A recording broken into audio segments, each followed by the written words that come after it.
తెల్లవారుజామున టీఆర్ఎస్ నాయకులను అందరినీ అరెస్టు చేయడం, పోలీసు వాళ్ళు ప్రతి ఒక్కరి ఇంటికి పోయి దొంగల్లాగా మమ్మల్ని పట్టుకొచ్చి హౌస్ అరెస్ట్ చేయడం, అలాగే ఎట్లా పడితే అట్లా మమ్మల్ని అరెస్ట్ చేసి తీసుకొచ్చి పోలీస్ స్టేషన్లో ఈరోజు కూర్చోబెట్టడం కరెక్ట్ అయింది కాదు. రేవంత్ రెడ్డి గారు వస్తే వారి పని వారు చేసుకొని పోవాలి, కానీ మమ్మల్ని ఇబ్బంది పెట్టు టీఆర్ఎస్ పార్టీ నాయకుల మీదనే ప్రత్యేకంగా ఫోకస్ పెట్టి అరెస్ట్ చేపించడం ఎంతవరకు సరైనది. ఈరోజు నాయకులు అనేటోళ్ళు ప్రతి ఒక్కరికి స్వేచ్ఛ ఉంటుంది. కాంగ్రెస్ పార్టీ వచ్చినాకనే ఇలాంటి అరెస్టులు జరుగుతున్నాయి. టీఆర్ఎస్ నాయకుల మీదనే అరెస్టుల పరమం జరుగుతుంది. కాబట్టి సీఎం మా గురించి మమ్మలను అరెస్టు చేయమని ఇంటెలిజెన్స్ రిపోర్ట్కు చెప్పడం కూడా సరైనది కాదు.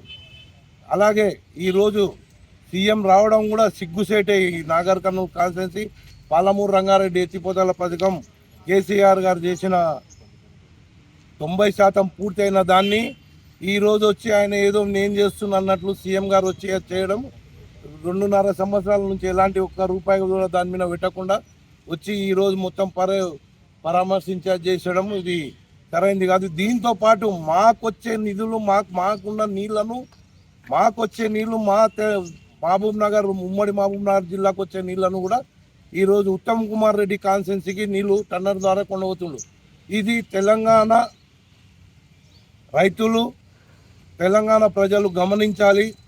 కాంగ్రెస్ పార్టీ నాయకులు చేసే కుట్రను గమనించాలి. ఈరోజు మన ఒక రైతులు, మన నాగర్ కర్నూలు జిల్లా రైతులు ఎమ్మెల్యేలు అసలు పట్టించుకోవడం లేదు. ఎమ్మెల్యేలు ప్రతి ఒక్కరు కూడా పట్టించుకొని మన రైతులను మనం కాపాడుకోవాలి. వాళ్ళు మన తెలంగాణలో కానీ అయినా మన నీళ్ళు మనకి ఇచ్చినాకనే అవతలకి వెళ్ళిపోవాలి. కాబట్టి దీన్ని తీవ్రంగా ఖండిస్తున్నాం. టన్నల్ దోవడం కూడా ఆపుతాం ఖచ్చితంగా. ఈరోజు కాకుండా రేపైనా ఉద్యమిస్తాం. ఉద్యమం ఖచ్చితంగా చేస్తాం. పాలమూరు రంగారెడ్డి అనే పేరు మాదే, మాకే రావాలి నీళ్ళు. కాబట్టి మా రైతులు బాగుపడాలి.